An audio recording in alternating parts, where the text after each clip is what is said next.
one thing I did realize with figuring out how to bring in an income, I learned very quickly what my why was. And I know when I talk to entrepreneurs as they're starting out, that is one of the key things that I hone into from the beginning.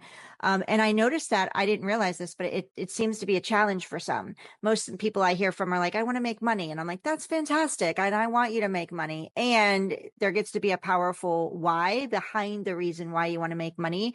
For me, it was I wanted to be home with my kids. That was the why that made me cry. Welcome to the Magnetize and Monetize Your Market podcast, hosted by the co-founders of the $1 Million Mom Society, Anissa Crespo and Natasha Navarro. This podcast is designed for women who are ready to tap into their inner millionaire mindset, grow thriving businesses, and attract their ideal clients effortlessly with confidence. If you're ready for entrepreneurial success, you're in the right place. So stay tuned and let's build empires together. Hey everyone, welcome to the Magnetize and Monetize Your Market podcast. I am one of your co-hosts, Anissa Crespo, co-founder of $1 Million Mom Society. And today I am joined by Heidi Schalk. And Heidi is a business strategist. She's a visibility coach, and she is also the host of the Be S.H.E podcast. So Heidi, welcome. How are you today? Thank you, Anissa, so much for having me. I'm really excited to be here with you today, and I am fantastic. Thank you for asking. How are you? Awesome. I'm wonderful as well. We're excited to hear a little bit about your journey and what you do and who you help and all the things. So let's jump right in. Can you just share a little bit about your entrepreneurial journey and how you got started? Absolutely. So my journey started a little over 6 years ago when I was moving through a divorce. Prior to my divorce, I had been a stay-at-home mom. My children were about 6 and 7 at the time, and I was heavily involved in their day-to-day.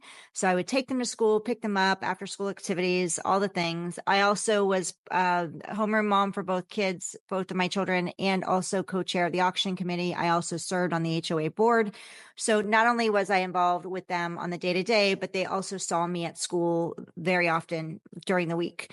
So now when I was navigating through this was going to be a new chapter. And I didn't know what I was going to do. I didn't need to provide for the family at the time. So I needed to figure out how to bring in an income. And one thing I did realize with figuring out how to bring in an income, I learned very quickly what my why was. And I know when I talk to entrepreneurs as they're starting out, that is one of the key things that I hone into from the beginning. And I noticed that I didn't realize this, but it seems to be a challenge for some. Most people I hear from are like, I want to make money. And I'm like, that's fantastic. And I want you to make money. And there gets to be a powerful why behind the reason why you want to make money. For me, it was I wanted to be home with my kids. That was the why that made me cry, and the why that I knew was going to keep me going when those times got tough, because the entrepreneur's journey can be a windy one. It's not it's not a straight path from A to B. It's a windy journey. That being said, I did work 2 jobs as I was building, and I did burn out. So I actually left my business. I left entrepreneurship after about 10 months in. And I left it for about a year and a half. But that why of wanting to be home with my kids was what drove me and brought me back to entrepreneurship. That being said, I didn't start off as a business strategy coach because I knew zero, Anissa, about business or strategy. I was learning that and navigating that. But I did start off in the health and wellness space, and then I evolved a few times before I leaned into and stayed into business strategy. Wow, I love that. I resonate so deeply with that. I don't have the same story, but heard things that clicked with me. When I kind of got started in my entrepreneurial journey, my daughter had come to me, and at the time I was putting in like these 18-hour days because I had one foot in my job, one foot in my business, not enough toes in my family. And she's like, Mom, you don't love us anymore. And I was like, oh my goodness. Like, of course that's not true, but in her toddler mind it was. And I was like, well, something has to go. It's not going to be my business. So that's when I left my job. And it's so important. We were talking to a potential client this morning, and she was saying, a lot of people miss the mark on this. Everybody's always worried about like the money and the monetization and everything like that, but nobody's talking about like the time. And a lot of people get started as an entrepreneur because they're moms and they want to take back their time and have their freedom of their time and money. And then they end up dumping all of their time and money into it. And it's like, wait a second, this is not how I envisioned this. So You kind of have to strategize and shift and pivot along the way until you find out what works, what doesn't, right? And we're Absolutely. constantly evolving, and that's a good thing. That's a good thing. So, what strategies would you say have you taken to help you scale your business to its current level? Oh, there's one thing say I've taken a lot of different strategies and many of them didn't work. And that's one big mistake. And one thing I've learned along the way is like you get to dive in, find one strategy that really lights you up and go all in on that. Because when you're trying to throw spaghetti at the wall, hearing all about these different strategies out there, and you're like, okay, I tried this strategy once and it didn't work. It's not that it didn't work, it just takes time. Like you said, not ever, it's not going to be a quick journey from zero to six, multiple six, seven figures. It's a progress, and we're evolving and shifting and pivoting every step of the way. So as every time you're about to hit that next level, we as humans, as a woman, as an entrepreneur, get to shift and evolve in order to step into that next level of ourselves. So I would say that was one of my biggest things. Also, lone wolfing it was one thing that I did at the beginning, which that's helped me evolve and grow, is not lone wolfing it anymore. I always say, hi, my name is Heidi. I'm a recovering lone wolfer. And I'm also a recovering perfectionist. So I get to lean into messy makes me millions. And I get to lean into, I also get to have support. And that means community. And that means working, not community, just being around, not just finding other like-minded individuals who support you and cheer you on, but also collaborating and connecting and networking with like-minded entrepreneurs, and those, and being strategic about that. There is a strategy when it comes to collaboration. And I'm like I say, collaboration is the new currency. I've always heard it said connection is currency, and that's so true when it comes to, creating clients and attracting your dream clients to you. They have to be able to connect with you on some level, and that comes by sharing your story and your journey and being human, right? Showing up as a human. And then there's another version, which is collaboration, which is not having to lone wolf this. You get to surround yourself with community of entrepreneurs who are wanting to, who are creating the success, whatever that looks like for them. And by leveraging other people's audiences, getting in front of other people's audiences, and vice versa, creating this win-win relationship between entrepreneurs. And that's one thing that I didn't do at the beginning, because my podcast, as you mentioned, is called Be S.H.E. It's an acronym. It stands for Be Seen, Be Heard, Be Empowered. I had a huge fear of being seen. I had a huge fear of being visibility. That's why I'm passionate about visibility mentorship, because I really want to empower more entrepreneurs, women, to step out and shine their light, to make a ripple effect or a huge impact, whatever that looks like for them in the world. And by doing that, that comes with collaboration and getting out of your comfort zone. So that was big for me, was getting out of my comfort zone and creating connections, collaborations, just like we're doing here. I can't wait to share your podcast and what you're up to in front of my audience, because at the end of the day, not everybody's going to resonate with me, and vice versa. So I want to share as many entrepreneurs out there as possible to make sure that as many people are getting help that want support and want to build a life and business that they love.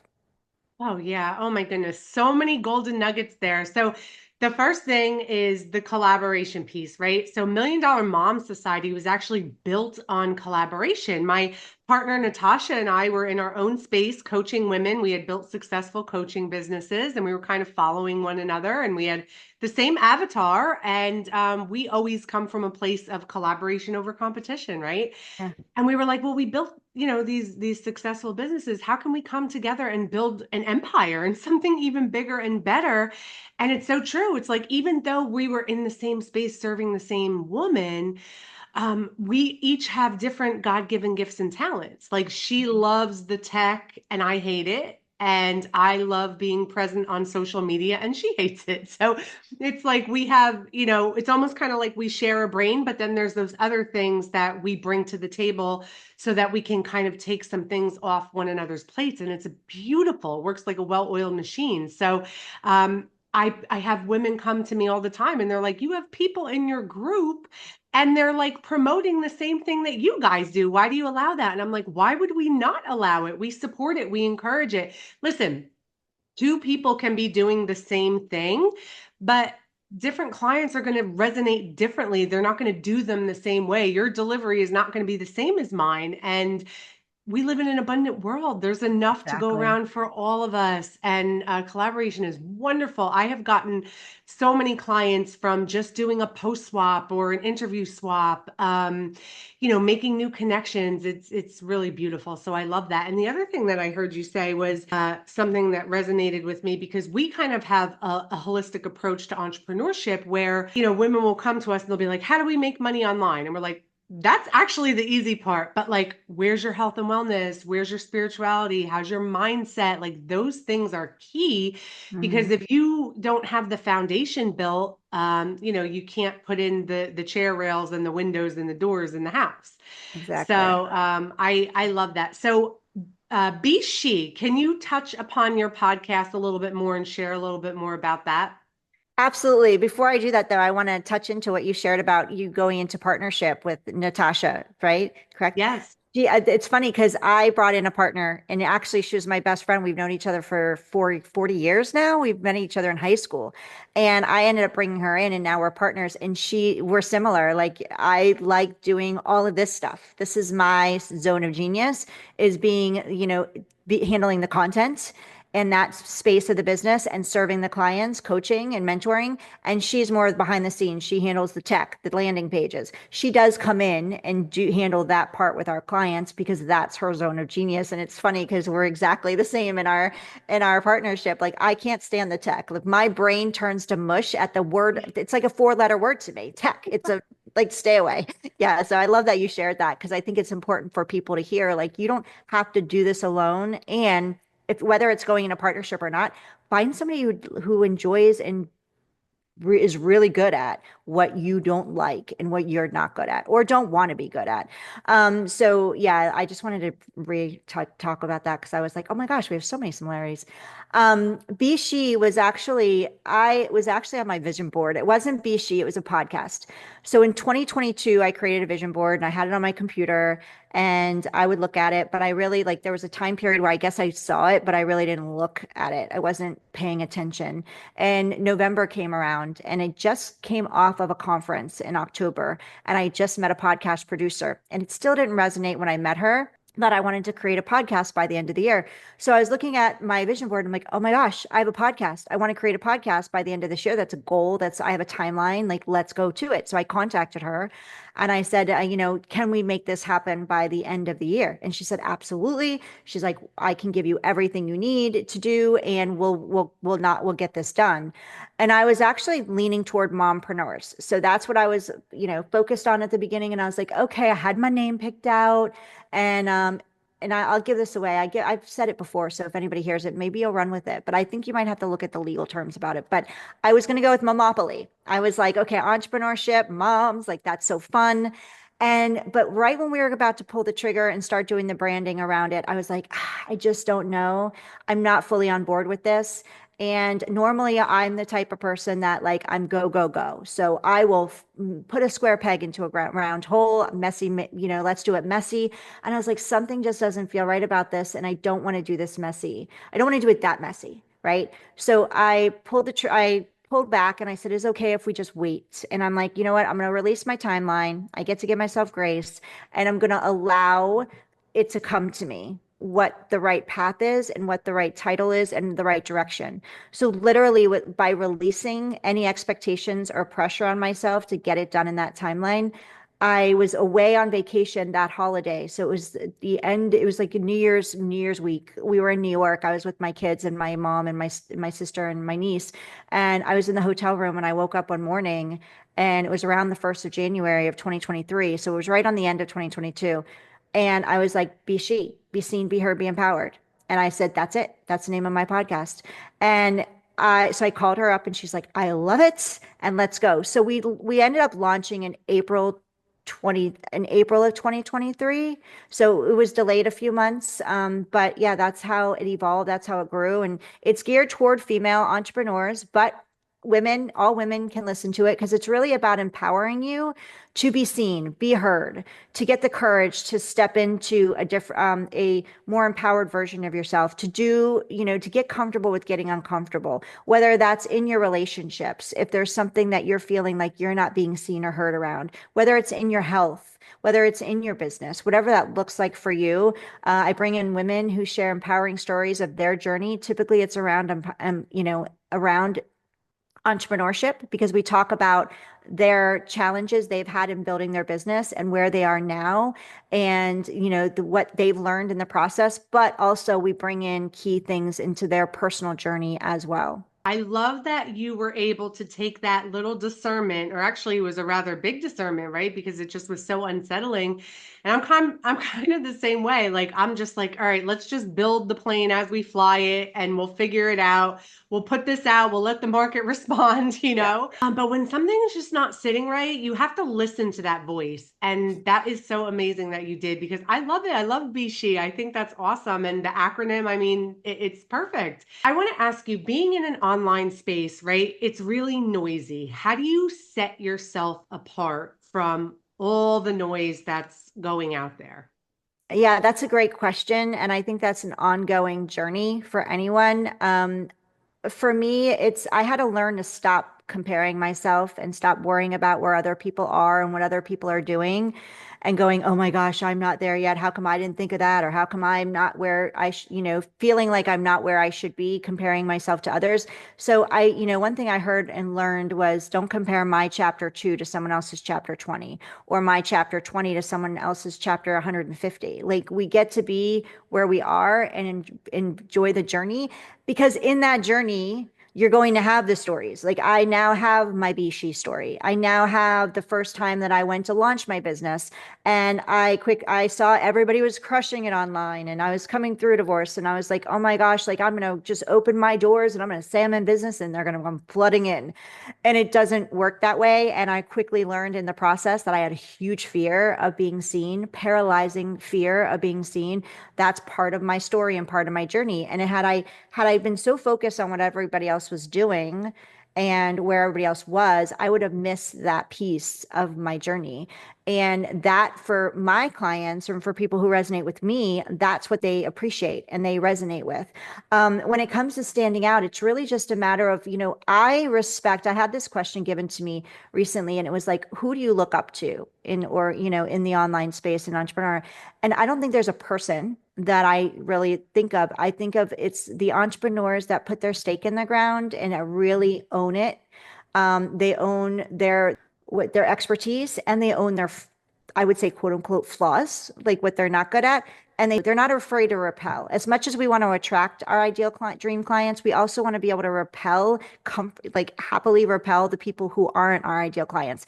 And for those people like who get the criticism or kickback from online, people, they still stand their ground. So I think when it comes to, trying to stand out from the noise, just be you, authentically you, and understand that your quirks, like my quirks, the things that I'm not a business suit kind of like person. Do I love it? Yeah.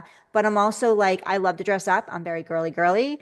I love my sparkle and my shine. And that may repel people, but that's me. And I'm going to attract the people that like that. And then there's other people who are more business, like they're more, more the corporate style and people will resonate with them. I'm not that kind of person. So, and I can't, I used to try and be like what other people who are successful were. I'm like, okay, I have to do this or I have to do that because that's how they're successful. And I learned I'm like, that's so uncomfortable and I'm not attracting the people that I want to work with. So that's probably how I, try and stand out. I love again, it comes back to collaboration. That's a way of standing out too, because you're going to start really creating an amazing tribe of women and humans, and people around you to Yes, support you. 100%. That is so funny. Literally, it was just a couple of weeks ago, and I was talking to my coach. And I said, if I put this out there, is it too extra? She was like, girl, you are extra. She was like, you're all the glitter, all the sass, and that's who you're going to attract with this post. That's everything that you want brought into you. And it's so funny, like, Natasha and I are really big on energy and vibes, and if it's not there, like if the connection's not there, like we don't work with everyone. Like there's an application process, just like you vet your coaches vet their clients as well. I remember I was talking to my husband about it one time, and he was like, that woman was ready to pay you like thousands of dollars. You didn't even like go for the pitch. And I was like, energy wasn't off. It was off. The vibe was off. It wasn't there. All money is not good money. No. And if somebody's going to suck the life out of me for the next 6 months of my life, like, no, thank you. There are so many people out there who are my ideal client, who will bring me joy to work with them. I look forward to waking up every day and seeing them in my DMs. You know what I mean? So that is so, so true. And also, comparison, right? It's the thief of joy. You can't just sit here comparing yourself to this one and that one. Oh, she's where I was. You don't know her path. You don't know her journey. You don't know how many times she failed, before she got to where she was at. You don't even know she's really where she says she is, So Exactly. that Exactly. part, right? So Exactly. that's so true. Like staying in your own lane and just being on your own journey, and really doing what makes you happy. I think that's really important. So that kind of leads me into my next question, which is, who is your ideal client? That's a great question. So I'm actually pivoting in the moment. Like I do work with female entrepreneurs, but we are launching an agency arm starting in 2025. We kind of already launched it, but we're really like announcing it and moving forward with it. So we're going to be starting working with male entrepreneurs as well, in that agency space, because I noticed that there's a gap where, I know for me, there was a gap where the tech would make me nervous. So now that I have my business partner on, and she's really good at that, we're moving into more of a done for you opportunity. So we were going to be coaching, but in the coaching space, it's women entrepreneurs, who are, I attract a lot in beginners. And, that's one thing I think I kind of fought that too, because you have mentors that are like, well, you gotta, and I'm like, I really love working with beginners. That was one of the things that when I started, I moved into a coaching program that was really above my capability of financial comfortability, which I know we get to lean out of our comfort zone. But then once I got in it, I realized quickly that I need to invest thousands more. And for me, that was a real hard wake up call for me to hear, because I was already financially strapped as a single mom, trying to figure it out, working two jobs. So I really love working with beginning female entrepreneurs and helping them build a business that is still budget friendly for them, to make sure that they succeed, because I know for many of us that financial stress can take us out of the game and not even give us a chance to create what we want to create. Yeah. Oh my goodness. I love that. I'm hearing more gems and things that line up. It's so funny. Natasha and I kind of did the same thing. Like we started out with like women who were just starting, and then wanted to pivot, but now we're kind of pivoting back. And also my husband, one of our, bread and butter things that we do is building and growing and monetizing Facebook groups and thriving communities. So we've, built $1 Million Mom Society. We're up to like almost 12,000 members now. We've done that in 6 months. And now we're starting to pivot a little bit towards, my husband wanted to start a group doing the same thing, but That's including awesome. men. And I'm Hmm. like, let's do it. Let's partner Yeah. up and let's do it. There's no reason why we can't. And, I also love the done for you aspect as well. And I think when it comes to men, they like the done for you too. Yeah. So it works Yeah. Yeah. well. But that's awesome. I love that you're able to just pivot that way and say like, hey, like sometimes we kind of get anxiety over the fact that we think we have to just be like pinholed into one thing. And it's like we don't have to do that. That's, Right. we're able to shift and evolve and grow as our business grows. So that's awesome. I love it. I want to ask you, do you have any books that you absolutely highly recommend for, women who are just getting started? Something that really could maybe propel them forward into their journey? Oh, this is a good question, and I'm not good with remembering names of things. Like if somebody says, "What's the song?" I'm like, "Oh, I don't know," because my mind goes blank with these kinds of questions. But so I'm going to do my best. Daring Greatly, Brene Brown. Love that. If I think that's the title of it, Daring Greatly. And love her. Like I just think her journey and her story and how she, became an overnight TEDx sensation. Nobody knew who she was before her TEDx talk. And then literally the trauma she went through by becoming that sensation and all the critiques she got and how she hid under the cover. Like I just love her to pieces, and I love her books. There is another one. It's all about prosperity. I read it about a year and a half ago, and I will have to send that book to you, the title for you, because it's amazing. And I have it somewhere. It's not in here where I can show it to you, but it's an amazing book. And it talks all about manifestation and prosperity. And I think everybody should read it, whether you're an entrepreneur or not, but especially if you're an entrepreneur, because I love what you shared earlier about, um, your husband saying, well, she was going to pay you thousands of dollars. And you're like, no, the energy was off.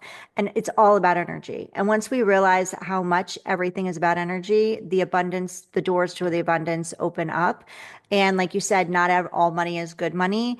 And by saying no, so for those of you listening, by saying no to working with somebody opens the door to 2 to 3 more people that are yeses for both of you. And I think as entrepreneurs, we can kind of get in that space of, oh, we need to take on all the clients we can get. But there's power in saying no because it's just as much of your choice in working with somebody as somebody else's choice. What's another, the who, not the how? I think that's the title of the book. The Who, Not the How. That's a great book for entrepreneurs too. Like really when it comes to scaling, like who are you putting in place? It's not always about the how of how you're going to create something or how you're going to build a business, but about the who. And that again comes back to collaboration. Yeah, absolutely. I love that. Wow, we got a lot of gems there.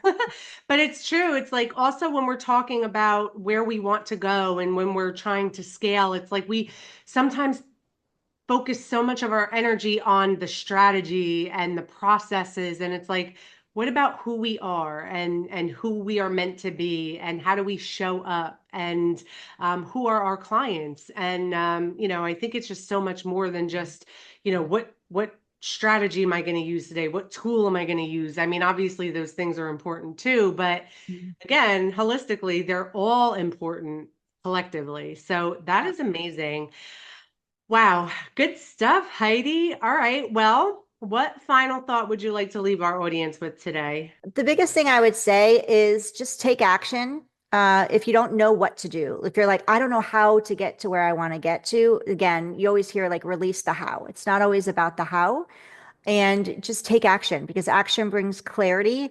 And even if you think that's a mistake direction, like, oh, that wasn't the right direction to go in, it's not the wrong direction because you wouldn't have known the next step without taking that first step. So action brings clarity. Also, collaborate. Go get, I'm a big believer. This is my new stance. And this has been probably in the last 6 months, especially podcast guesting is the one of the most best ways of getting your message out there and reaching more people and creating connection and collaborations because you never know where that partnership is going to go. One, you can create a client with the podcast host, or vice versa. If you have a podcast, same thing. Or you can create a collaboration where maybe you do an event together in the future. But the biggest thing is for me is that I am truly a believer in for entrepreneurs, it's a great way to get on more stages because you're getting so much practice by having this conversational flow. The first time I went on a podcast, I guarantee you when I look back on that, because I will, I'm going to be blown away with how bad I was on that first podcast interview to where I am now. And the same thing goes for it. And I'm like, if part of the important thing for being in business, and we talked about strategy, you need to have a marketing strategy plan in place for 2025. If you don't have that, go get going on it now. But I guarantee, even if you don't know where to start, the number one thing you should at least have on there is podcast guesting. That should be a marketing strategy for you if it's not already.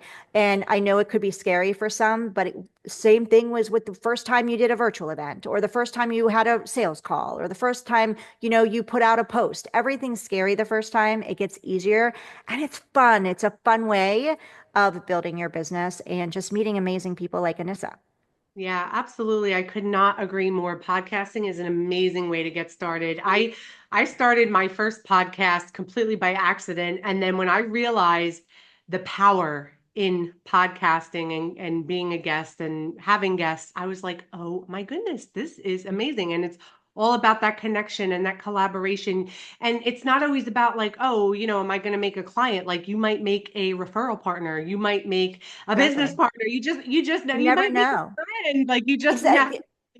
You can. I have so many friends now just by being Yes. guests on their show and vice versa. And there's, now some of them are writing books, and I'm like, I'll promote for you. It's an exciting community to be in. And it's a great way to really hone in your messaging, hone in your offers. What offers are people resonating with when you have call to action? What offers are not really landing? So it's all testing. And this is a fun and great way of testing out your content, testing out your story, testing out your offers, everything. Yeah. Absolutely. Absolutely. So Heidi, if we want to get in contact with you, what is the best way to reach out? Best way to reach out is you can find me on social media. I'm on Instagram, LinkedIn, Facebook. You can go to Heidi Schalk Coaching on all of those. I'm everywhere, but those are the three best places. And then if you want to, if you want a guest on podcast and you need a pitch, I have a template. You can go to HeidiSchalkCoaching.com/podcast and you can go grab the template for free. And then you'll join our email and we can share more gold nuggets for you to you. Perfect. Awesome. All right. And I the love Be S.H.E podcast. Come listen to us. And Yes, I'm make going to sure. invite Anissa to come on. So hopefully she says yes. Thank you. Thank you. I would love to. Absolutely. Amazing. I've enjoyed this so much. I can't wait to do it again on your podcast. And thank you again for taking the time to chit chat with me a little bit today. And I look forward to seeing you soon. Thank you for having me. It's been such a joy and pleasure. I'm so grateful. Thank you. Take care.